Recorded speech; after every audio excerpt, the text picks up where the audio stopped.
வணக்கம். இன்றைய பரபரப்பு வழங்குவதற்காக ஜெபஸ்ட். சென்னை உயர்நீதிமன்றம் அருகே பிசிக தலைவர் திருமாவளவன் கார் வழக்கறிஞர் ராஜீவ்காந்தி ஸ்கூட்டி மீது மோதியதாக கூறப்படும் புகாரில் புதிய சிசிடிவி காட்சிகள் வெளியாகியுள்ளது.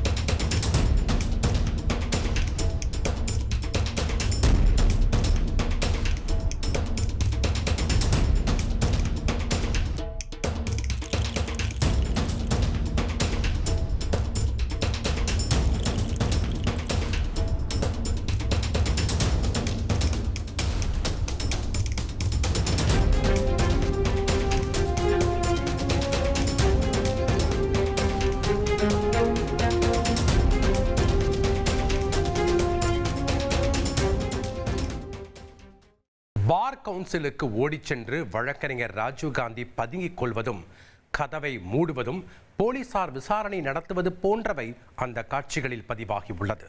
இதற்கிடையில் வழக்கறிஞர் ராஜீவ்காந்தியிடம் எஸ்பிளனேடு போலீசார் விசாரணை நடத்தி வாக்குமூலம் பதிவு செய்துள்ளனர். அதேபோல விசிகாவினரிடமும் போலீசார் விசாரணை நடத்தி வருகின்றனர்.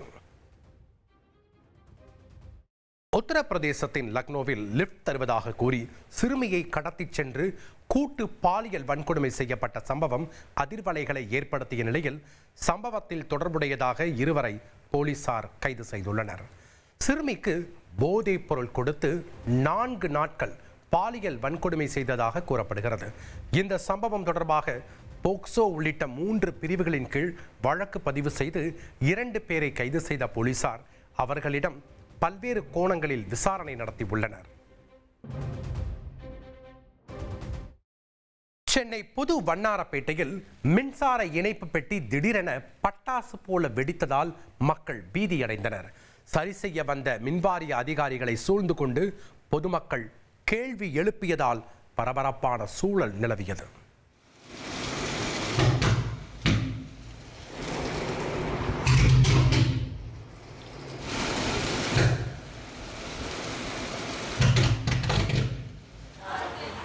இதெல்லாம் ப்ராப்பராக லெக் வச்சு போடணும். ஃபியூஸ் கட் ஆகிறதுக்கு ஒரு ஃபியூஸ் கம்பி கூட கிடையாது. கேட்டால் ஃபியூஸ் கம்பி இல்லைன்றாங்க. இபி லேண்ட்லைன் நம்பருக்கு கால் பண்ணாலும் லேண்ட்லைனுக்கு. சென்னை அடுத்த மாங்காடு அருகே போதை மறுவாழ்வு மையத்தில் சிகிச்சை பெற்று நபர் உயிரிழந்த சம்பவம் அதிர்ச்சியை ஏற்படுத்தியுள்ளது. திருவல்லிக்கேணியைச் சேர்ந்த ஆனந்தகுமார் லோடு மேனாக வேலை செய்து வந்த நிலையில் போதை பழக்கத்திற்கு அடிமையானதால் மாங்காடு அடுத்த சிக்கராயபுரத்தில் உள்ள தனியார் போதை மறுவாழ்வு மையத்தில் அனுமதிக்கப்பட்டார். அங்கு சிகிச்சை பெற்று வந்த ஆனந்தகுமார் திடீரென உடல்நலக்குறைவு ஏற்பட்டு மயங்கியதாக கூறப்படுகிறது. சென்னையில் உள்ள மருத்துவமனையில் அனுமதிக்கப்பட்ட போது வரும் வழியிலேயே உயிரிழந்து விட்டதாக மருத்துவர்கள் தெரிவித்துள்ளனர்.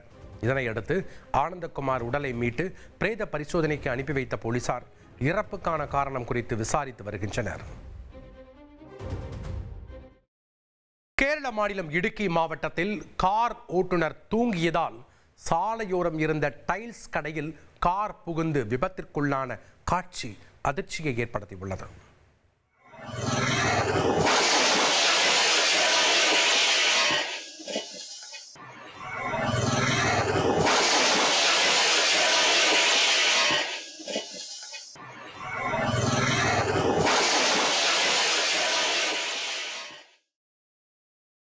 சென்னை மாதவரம் பகுதியில் பைக் திருட்டில் ஈடுபட்டவரை சினிமா பாணியில் கொட்டு மழையில் ஒருவர் துரத்தி மடக்கி பிடித்துள்ளார்.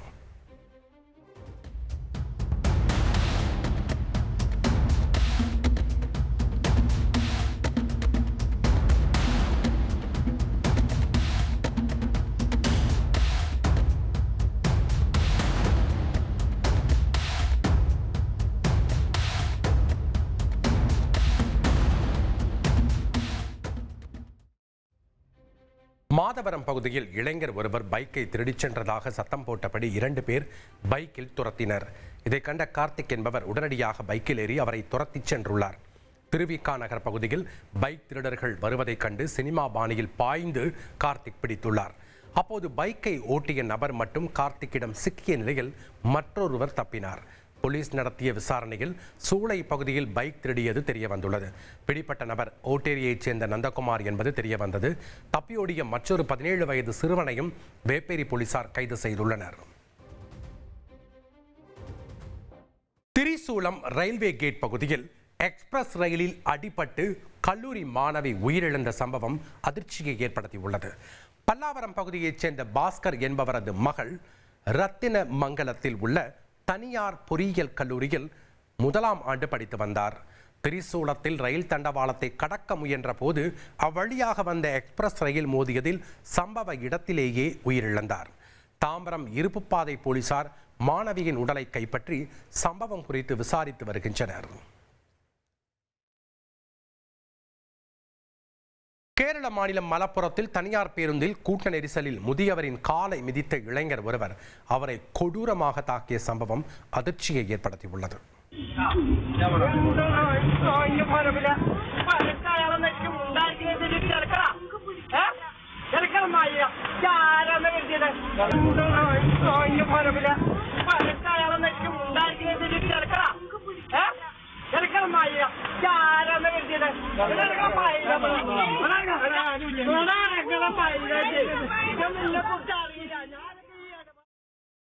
கார் ஓட்டி விபத்து ஏற்படுத்திட்டு எஸ்கேப் ஆனதா பிரபல கன்னட நடிகை மேல போலீசார் வழக்கு பதிவு செஞ்சிருக்காங்க.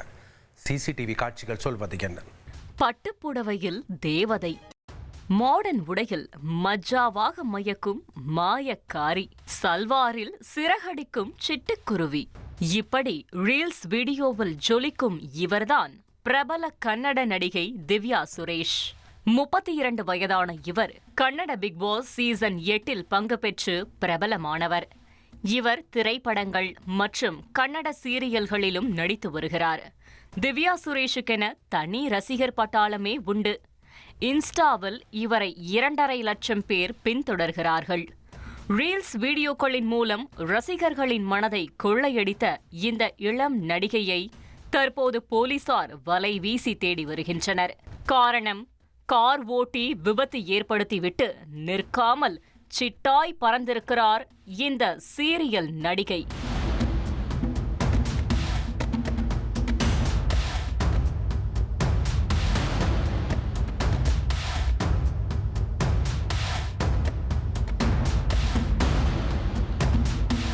பெங்களூரில் வசித்து வருபவர்கள் கிரண், அனுஷா மற்றும் இவர்களின் உறவினர் அனிதா. கடந்த 4ஆம் தேதி நள்ளிரவு 1:30 மணியளவில் 33 வயதான அனிதாவுக்கு உடல்நலக் கோளாறு ஏற்பட்டது. இதனால் கிரணும் அனுஷாவும் சேர்ந்து அனிதாவை 2 வீலரில் பேடராயனபுரா பகுதியில் உள்ள மருத்துவமனைக்கு அழைத்து சென்றுள்ளனர். குறுகலான ரோட்டில் வரும்போது 2 வீலர் மீது கார் ஒன்று மோதி விபத்து ஏற்பட்டிருக்கிறது. இதில் 2 வீலரில் பயணித்த 3 பேரும் தூக்கி வீசப்பட்டனர். இந்த விபத்தில் காலில் எலும்பு முறிவு ஏற்பட்டு அனிதா படுகாயமடைந்தார். கிரணும் அனுஷாவும் லேசான காயமடைந்தனர். மூவரும் சாலையில் துடிதுடித்துக் கொண்டிருக்க விபத்து ஏற்படுத்திய கார் நிற்காமல் சென்றிருக்கிறது. இதனைத் தொடர்ந்து கிரணும் அனுஷாவும் அனிதாவை மீட்டு அருகிலுள்ள தனியார் மருத்துவமனையில் அனுமதித்தனர். அங்கு அவருக்கு அறுவை சிகிச்சை மேற்கொள்ளப்பட்டது. தற்போது அனிதா சிகிச்சை முடிந்து நலமாக உள்ளார். இதுபற்றி 7ஆம் தேதியன்று பேடராயனபுரா போக்குவரத்து போலீசில் புகார் செய்யப்பட்டது. போலீசார் வழக்கு பதிவு செய்து விபத்தை ஏற்படுத்திவிட்டு நிற்காமல் சென்றவர் பற்றி விசாரணை மேற்கொண்டனர். முதற்கட்டமாக சம்பவ இடத்தில் இருந்த கண்காணிப்பு கேமராக்களை ஆய்வு செய்தனர். அப்போது கருப்பு நிற காரை பெண் ஒருவர் ஓட்டி சென்றது தெரிய வந்தது. அந்த காரின் பதிவு எண்ணை வைத்து விசாரித்ததில் அது கன்னட நடிகை திவ்யா சுரேஷின் கார் என்று தெரிய வந்திருக்கிறது. மேலும் திவ்யா சுரேஷ் தான் காரை ஓட்டி விபத்து ஏற்படுத்திவிட்டு நிற்காமல் சென்றதும் விசாரணையில் அம்பலமானது. இதையடுத்து திவ்யா சுரேஷ் மீது ஆபத்தை விளைவிக்கும் வகையில் வாகனம் ஓட்டுதல், உயிருக்கு அல்லது மனிதர்களின் பாதுகாப்புக்கு ஆபத்தை ஏற்படுத்தும் வகையில் கார் ஓட்டுதல் உள்ளிட்ட 2 பிரிவுகளில் வழக்கு பதிவு செய்துள்ளனர். இதனையடுத்து விபத்து நடந்த சிசிடிவி காட்சிகள் இணையத்தில் வைரலாகி வருகிறது. யார் மீது தவறு என நெட்டிசன்கள் கமெண்ட்களை அள்ளி தெளித்து வருகின்றனர். அதில் திவ்யா இண்டிகேட்டர் போட்டு முறையாக கார் ஓட்டியதாகவும், எதிரே வந்தவர்கள் ட்ரிபிள்ஸ் வந்தது மட்டுமின்றி மூவரும் ஹெல்மெட் கூட போடாமல் வாகனத்தை ஓட்டியதாகவும் சிலர் கமெண்ட் செய்துள்ளனர். இந்த கமெண்ட்களை தனது இன்ஸ்டா பக்கத்தில் ரீஷேர் செய்து உண்மை என்னவென்று நீங்களே பாருங்கள் என திவ்யா சுரேஷ் பதிவிட்டுள்ளார்.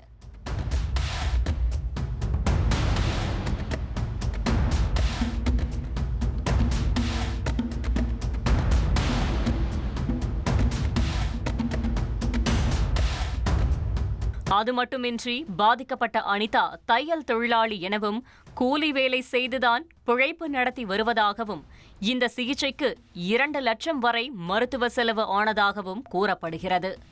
மனிதாபிமான அடிப்படையில் கூட திவ்யா சுரேஷ் நலம் விசாரிக்கவில்லை எனவும் வருத்தம் தெரிவித்திருக்கிறார் அனிதா.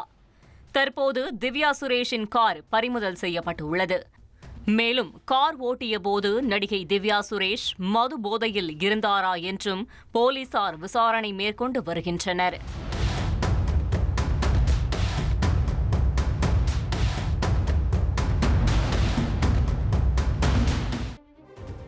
சேலத்துல 3 பேர் சேர்ந்து ஒருத்தரை சரமாரியா தாக்கியிருக்காங்க. கஞ்சா போதையில அட்டாக் பண்ணியிருக்காங்களான்னு கைது பண்ணி விசாரிக்கும் போது ட்விஸ்ட். சேலம் புதிய பேருந்து நிலையம் அருகே உள்ள ஈரடுக்கு மேம்பாலத்தில் கஞ்சா போதையில் ஒருவர் தாக்கப்பட்டதாக எழுந்த புகாரில் திடீர் திருப்பம் ஏற்பட்டுள்ளது.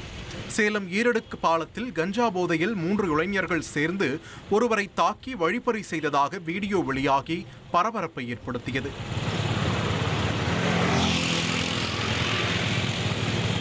ஆனால் விசாரணையில் பரபரப்பு தகவல் வெளியாகியுள்ளது. தாக்குதலுக்குள்ளான திருநெல்வேலியைச் சேர்ந்த பிரம்மநாயகம் என்பவர் சேலம் அதிகாரிப்பட்டியைச் சேர்ந்த ராமகிருஷ்ணன் என்பவருடன் பழகி வந்த சிறுமியிடம் இன்ஸ்டாகிராமில் ஆபாசமாக பேசி வந்ததாக கூறப்படுகிறது. இதனால் ராமகிருஷ்ணன் பெண் பெயரில் போலி இன்ஸ்டா கணக்கு துவங்கி பிரம்மநாயகத்திடம் பேசி அவரை சேலத்திற்கு வரவழைத்து தாக்கியதும் தெரிய வந்துள்ளதாக மாவட்ட எஸ்பி அனில்குமார் கிரி தெரிவித்துள்ளார். A case which is based on a motive. Ugardarar one pair Suresh, adu one fake name or original name Paramanandam, Brahmanayakam. So one your Brahmanayakam one fake ID create pandar Suresh pairle Instagram le. And the fake ID மூலமா ஒரு minor girl te connection la aa raha. Complainant one does not belong to Salem. He belong to Tirunelveli and living in Chennai. Ramkrishnan creating girl உடைய fake ID, one fake ID girl ID create பண்ணிட்டு இவர் இங்கே வர சொல்றாரு, சேலத்துக்கு வாங்க. இவர் கிளம்பிட்டு சேலத்துக்கு வராரு. இவருடைய மொபைல் எடுத்துட்டு அதை வளைச்சிட்டு தூக்கி போட்டாங்க. கர்ல் உடைய ஆப்ஸ்கின், லிட்டில் மைனர் கர்ல் உடைய ஆப்ஸ்கின் ஃபோட்டோ அந்த ஏதாவது வச்சுருக்காங்க. இன்ஸ்டாகிராம் சேட்டு அதெல்லாம் ரொம்ப அசிங்கமான மோசமான வச்சுருக்காங்க.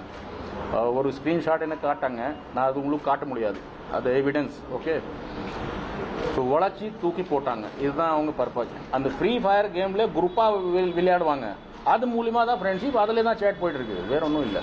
They don't know each other and that minor girl does not belong to Salem, some other place. No drug was used, no money was snatched. புகாரின் பேரில் ராமகிருஷ்ணன், பிரதீப் ராஜ் மற்றும் ஒரு சிறுவன் என கைது செய்யப்பட்ட நிலையில் பிரம்மநாயகம் மீது நடவடிக்கை எடுப்பது குறித்து விசாரணை நடைபெற்று வருகிறது.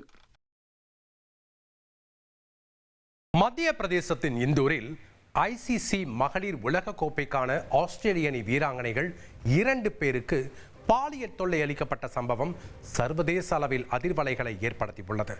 அக்டோபர் 23ஆம் தேதி தனியார் ஹோட்டலில் தங்கியிருந்த அவர்கள் காஃபி ஷாப்பிற்கு நடந்து சென்ற போது கஜ்ரானா சாலையில் பைக்கில் வந்த ஒரு இளைஞர் அவர்களை பின்தொடர்ந்து பாலியல் ரீதியாக சீண்டியதாக கூறப்படுகிறது. வீராங்கனைகள் உடனடியாக தங்களது பாதுகாப்பு அதிகாரிகளுக்கு தகவல் அளித்தனர். பாதுகாப்பு அதிகாரி டானி சிமன்ஸ் போலீசில் புகார் அளிக்க உதவி ஆணையர் ஹிமானி மிஸ்ரா விசாரணை நடத்தி வீராங்கனைகளிடம் வாக்குமூலம் பெற்றார். CCTV காட்சிகள் மூலம் பைக் எண்ணை அடையாளம் கண்டு இது குறித்து அகில் கான் என்பவரை போலீசார் கைது செய்தனர். அவர் மீது 10க்கும் மேற்பட்ட குற்ற வழக்குகள் இருப்பது தெரிய வந்துள்ளது. இதனிடையே கைதானவர் மாவுக்கட்டுடன் நொண்டி வரும் காட்சி வெளியாகியுள்ளது. 4 வருஷத்துக்கு முன்னாடி சீர்காழியில் நடந்த இரட்டை கொலை வழக்குல தலைமறைவாக இருந்த முக்கிய குற்றவாளியை போலீசார் அதிரடியா கைது பண்ணியிருக்காங்க. தீரன் பட பாணியில் நடந்த பரபரப்பு சேசிங்கின் பின்னணி என்ன? தமிழகத்தில் கொள்ளையடித்துக் கொண்டு வட மாநிலங்களில் பதுங்கிய பவாரியா கும்பலை போலீசார் விரட்டி பிடிக்கும் பரபரப்பு காட்சிகளை தான் தீரன் அதிகாரம் 1 திரைப்படத்தில் பார்த்திருப்போம். இதே பாணியில் சீர்காழியில் தாய் மகனை கொன்றுவிட்டு 12 கிலோ தங்க நகைகளை சுருட்டி கொண்டு தலைமறைவான ஒரு கொள்ளையனை 4 ஆண்டுகளுக்கு பிறகு போலீசார் ராஜஸ்தானில் வைத்து கைது செய்திருக்கிறார்கள்.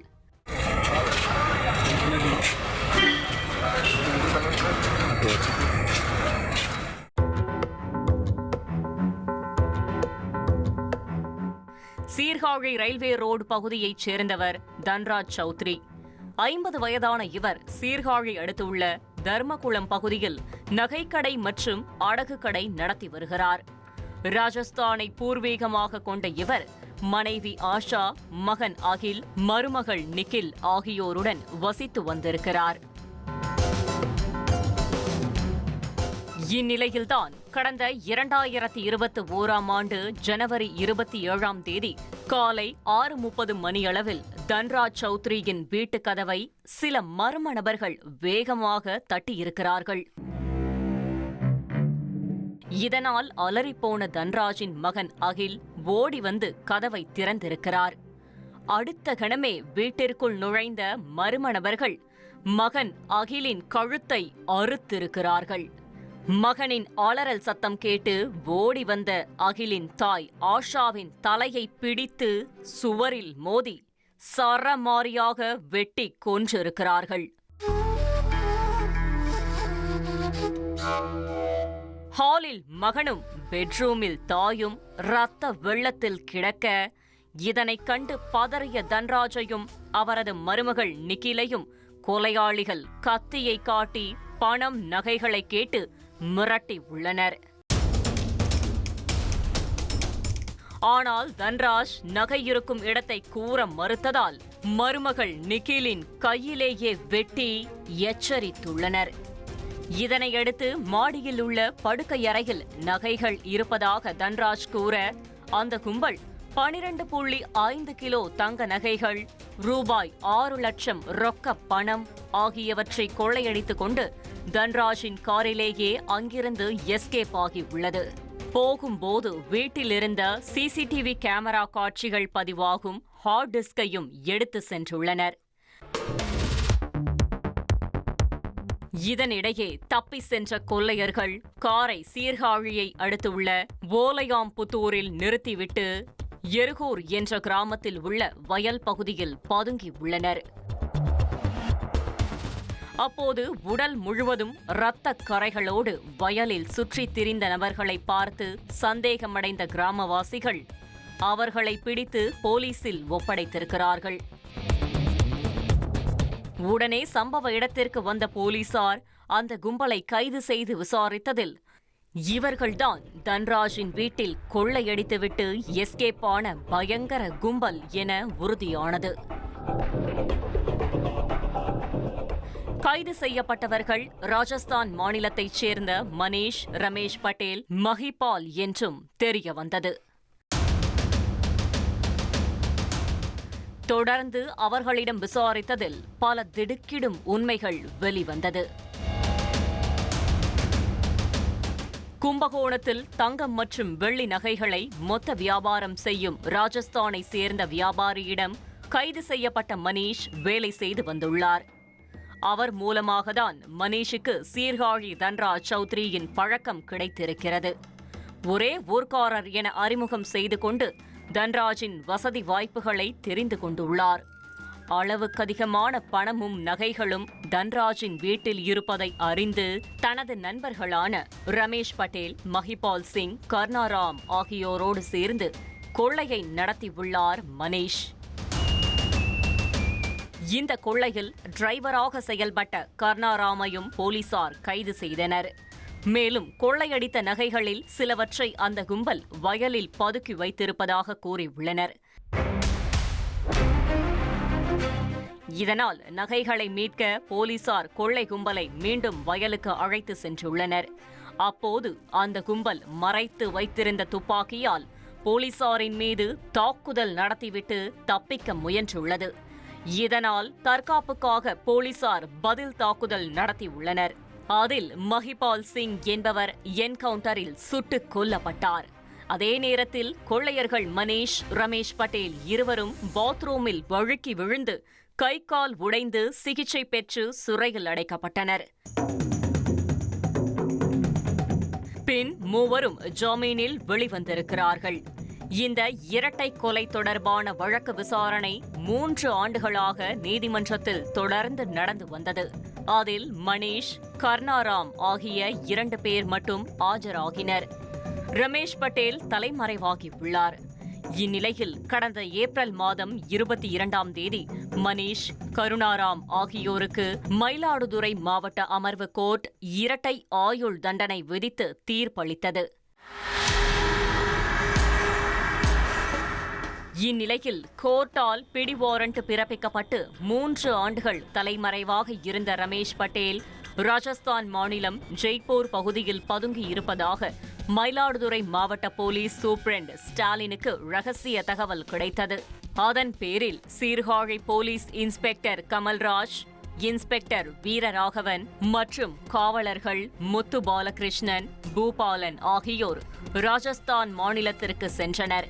அங்கு நீண்ட தேடுதலுக்கு பின்னர் தீரன் பட பாணியில் ரமேஷ் பட்டேலை கைது செய்து ஜெய்ப்பூர் கோர்ட்டில் ஆஜர்படுத்தி விமானம் மூலம் தமிழகம் அழைத்து வந்தனர். பின்னர் ரமேஷ் பட்டேலை சீர்காழியில் வைத்து விசாரணை செய்து மயிலாடுதுறை மாவட்ட அமர்வு கோர்ட்டில் ஆஜர்படுத்தி கடலூர் மத்திய சிறையில் அடைத்தனர். தீரன் படத்தை போன்று சீர்காழி இரட்டை கொலை வழக்கில் தொடர்புடைய கொலையாளிகளை தமிழக போலீசார் ராஜஸ்தான் வரை சென்று கைது செய்துள்ளதை பலரும் வெகுவாக பாராட்டி வருகின்றனர்.